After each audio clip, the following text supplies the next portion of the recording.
We have 10 basics elbow strikes in KM.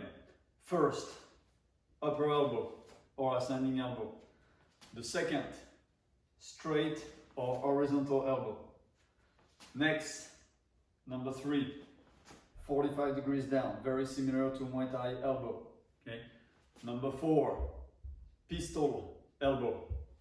This one, pistol elbow can be done in any angle. You're against your opponent, you don't have enough room to generate power, you're gonna push your own elbow in. Here, you're gonna push your elbow in, okay? Number 5, opening elbow. It's when you miss your elbow, the guy is on your outside, and you're gonna push your elbow into the face or the target of the other guy, okay? Number 6, spinning elbow horizontal. Here. Number 7, spinning elbow ascending. Here, covering your neck. Okay. Next, what we call phantom elbow. Here. Okay. So that's the overall of the elbow strikes that we have. We have others that we use in different scenarios, but those are the main 10 elbow strikes that we use. Now we're gonna go to the details. Okay. For the ascending elbow or upper elbow, the first thing that most of you know, just pretend that you're brushing your hair. This is just an analogy to explain that my hand needs to be glued to my skull. If there's some distance here, if I come a little closer, if there's opening between my hand and my skull, I may hit my own hand if the guy counters me or pushes me or control me. Plus, it's much easier to trap me. If the guy can get in and lock me, it's gonna be a problem for me, especially at that distance. So here, first thing, that my hand is completely glued against my skull, the side of my skull. Number 2, and again I need to be a little closer here. See where my elbow is? It's not aligned with my wrist. Of course, I adapt to my opponent. If my opponent's here, I'm gonna go there. But most likely, when I enter and I cross that distance, when I close the gap, my opponent is right in front of me. So my elbow must reach his chin. That's why I'm slightly inside, okay? Not here, but here. Plus, that helps me to be completely covered. In addition with this hand here, covering my chin area from my left. And here I'm completely covered from my right. So my chin is inside my shoulder and my elbow protects the center line. And here the target is the chin of the other guy. So here I'm going up. Okay. Same thing on the other side. Obviously, my hand is here. Okay. So those are the details for the upper elbow. Make sure the elbow is on the center line. Make sure you're fully covered here. Your chin inside the shoulder here, and this hand protects whatever may come here, protects whatever may come there, okay, and eventually here. So this hand is completely mobile to cover almost all angle except the angle 1 square here. Okay, same thing on the other side. This is ready to go anywhere. That's for my first one. Before we continue, there are 3 hand positions for elbows. Okay, number 1, closed fist. That's the case for us for pistol elbows.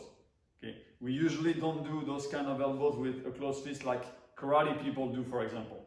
Okay, for us the hand is most of the time open, except for the pistol strike. So that's number 1. Number 2, just open hand. Here, here, here.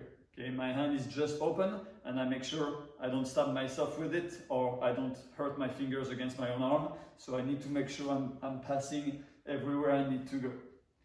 And last one, the hand is dead.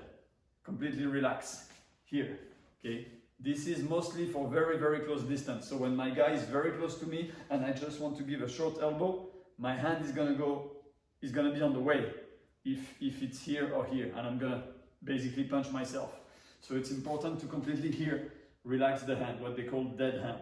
Okay, so here, here, here, if the guy is really, really close. This is something you can find also in White Crane Kung Fu and to a lower degree in Wing Chun. So here, completely relaxed, and my hand is absolutely not on the way with my body. I can give very short distance elbows. Okay.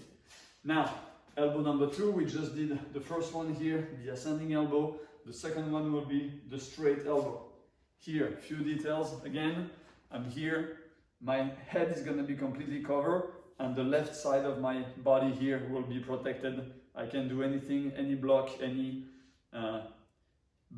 parry, cover, anything I need to do, okay? And here, this hand is gonna strike horizontally. My hand here can go on the outside, can go on the inside of my arm here, or can be completely relaxed, almost dead here, okay? It depends the distance, it depends how I want to cover. If I have an opponent who hooks a lot and overheads a lot, I regularly need to protect myself here and to cover, then I will go here on the outside to be completely inside my triangle, okay? If I have a little less problem on this side, my hand will go inside to cover more of the center line, to make sure he doesn't uppercut or jab or cross if I miss my elbow. And finally, if I'm really, really close, I'm gonna be here, okay? So 1 with the hand on the outside, 2 with my hand on the inside, 3 not worrying about my hand at all, okay? So now the full second elbow here I cover, here I'm gonna strike, and finally my chin is hidden here in my shoulder and my center line is protected with my own elbow, okay? Of course, if I miss and I pass, I'm still covered here a minimum, and here I can recover and continue boxing. Okay, so with my right elbow, I'll be here. With the left, here I parry and cover, get in, and elbow again. Okay, again together, 1 and 2. Or if I want to be closer, 1 and 2 here. Okay.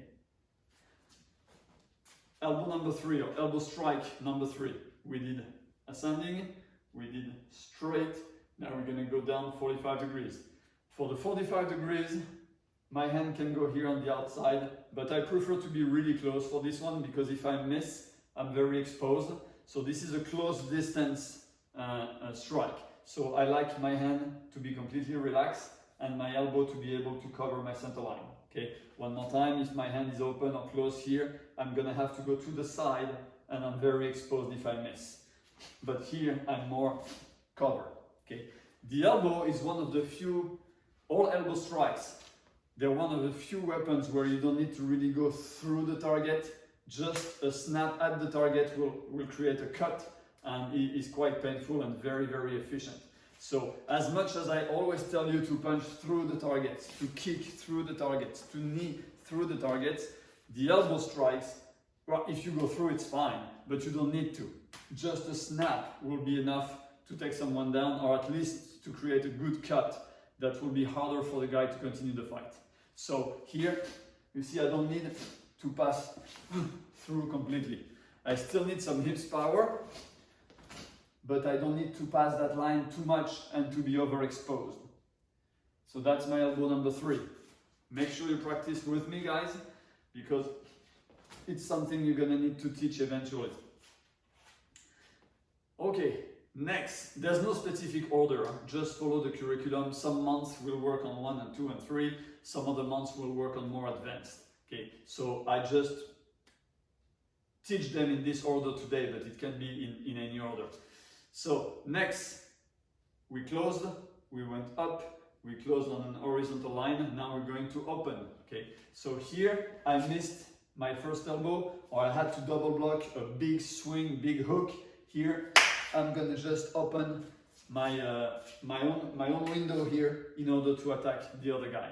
So I'm blocking, or I'm covering, or I missed an elbow and I want this elbow to go into the other guy's temple or the corner of the jaw. Here I'm just gonna push with my open hand here, and you see where my arm here is, I'm still covered. So it's not 1 and I do this, because if I miss again, I'm completely overexposed. So here, it's important to open and stay within that triangle, 1, 2, and 3 with your body, okay? If I do it from the side, I'm here, don't do this, but make sure you're here, okay? Almost like if you were elbowing with this one as well, okay? Because here you're completely open, so you don't want to create an opening for the other guy in case you miss, okay? Of course, it's the same thing on the other side. I'm here, or I'm blocking, or I'm covering, here, I'm covered. I almost create a shield here with my forearm and elbow.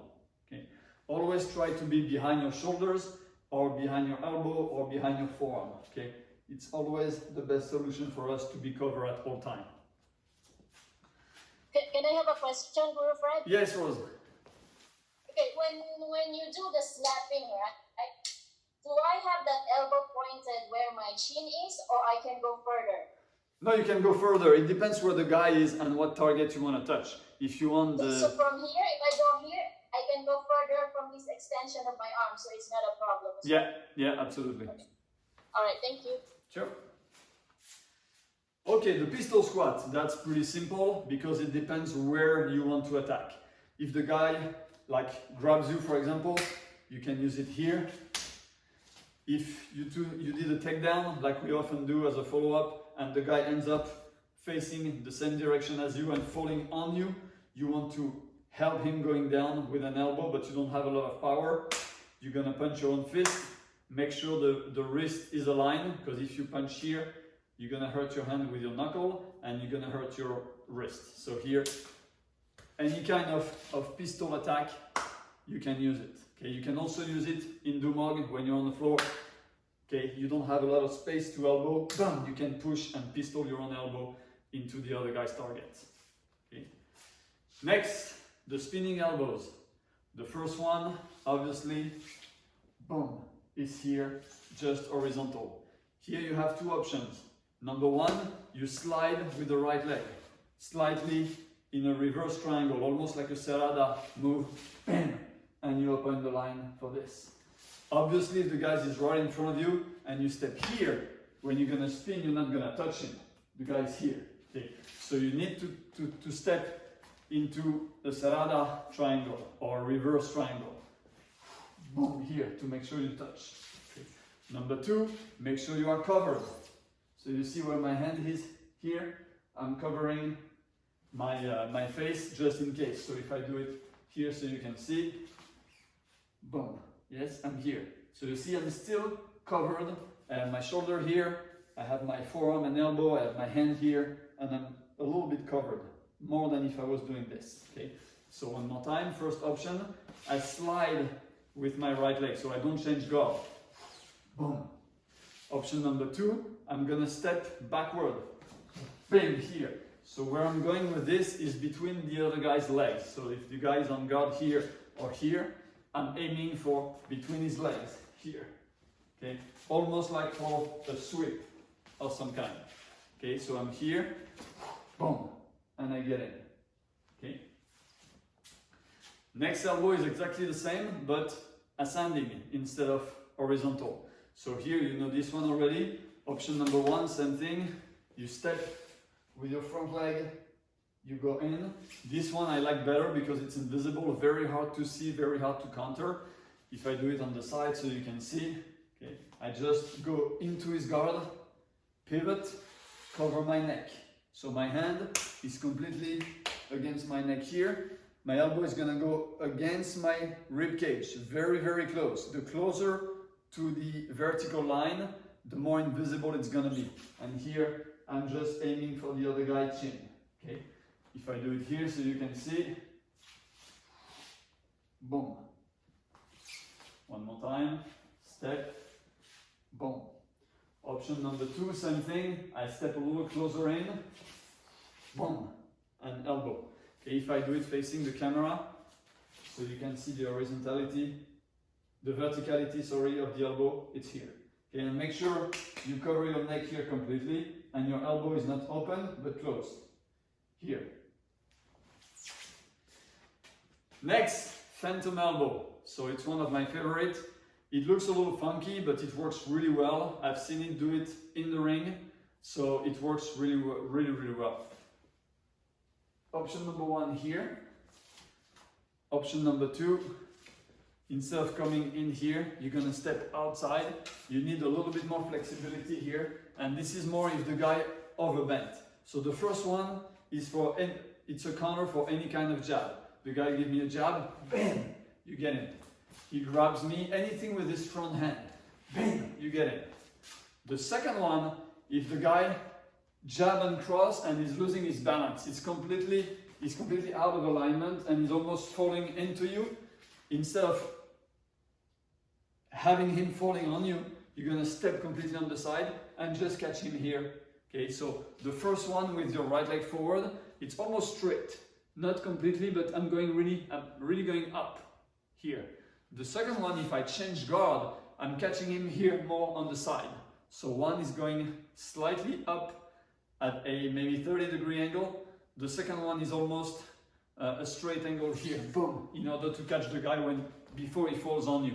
Okay, that is useful in more street fight scenarios, less academic scenarios when the guy goes really like this and loses his balance. You really want to bam, catch him here. Okay. In some style, you see the same kind of thing, bam, here with a kick. It's the same idea. Okay. So phantom elbow with the front leg forward, or stepping on the side with the rear leg. Okay. You need some flexibility for that second one. Make sure you don't injure your back if you're not ready or if you have a low back problem. All right, so those are the main one that I wanted to see today. Make sure when you teach, when we have any kind of elbow combinations, you are very picky on those details. Now, if we combine some of them, there are some combinations that are more logical than others. Okay? Like for example, if I do an upper elbow here, it's gonna be very easy to do a second one. Here, it's much logical for me to do my straight. Here, I can do a straight again. Here, I can open, use my 45, open, and use my 45. So that's a nice teaching combinations for three kinds of elbows, right and left. Okay, up. When I'm here, it's very easy to keep sliding, and this hand here can easily brush my hair on the other side. There's no mechanical contradiction here. Okay, from this position, it's very easy for me to just do this and go straight. Okay, I don't need to change my body mechanics and do something completely different. So I'm here, 1, 2, boom, bam, here is my 3. Here I just need to pass, and here is my 4. Here I just need to lift my hand to this temple. That's it. Here, and boom, I get in. And here, same thing, I get in. So that's a very easy combination with a very good logic between all three. Okay, 1, 2, 3, 4, 5, and 6. Okay. Another logical combination, if we don't want to do right, left, right, left, right, left, would be an upper elbow here, a 45 degree here, boom, and a spinning elbow here. Okay. It's really a good flow in your body mechanics. Okay. Another one would be here, upper elbow, here, upper elbow, and here, pistol elbow if you don't have the distance. Okay, so going down here and pushing. So you can create your own combinations. Make sure there's a logic between where your body can or cannot go and where your hand is. If my hand is here, it doesn't make any sense for me to do an upper elbow. You see, the energy is going down and my hand is on my left side. Now I need the energy going down to turn, go up, my hand to go down here. It's not logical. It doesn't mean you never can do it here and here, but it's not the easiest mechanics. It's not the easiest flow. So after my energies went down, or I want to use this one, which is completely neutral still, and go with this one, or I want to turn, or I want to go into something else. I missed maybe, boom, and I'm going to have to push the guy away. So always try to find the logic between the different elbows you want to use if you use them in the same combination. Okay. Now, if we mix punching and elbowing, which is more realistic, okay, you're going to have the same thing. 1, 2, 3, that's very nice. And it's very logical. But the distance between the cross and the ascending elbow is completely different. You see the cross, I'm really going as far as I can into my hip twist, and the guy is probably gonna or take it and go backward, or evade it and go backward. So from here to do an upper elbow, I really need to slide. Eventually I need to grab.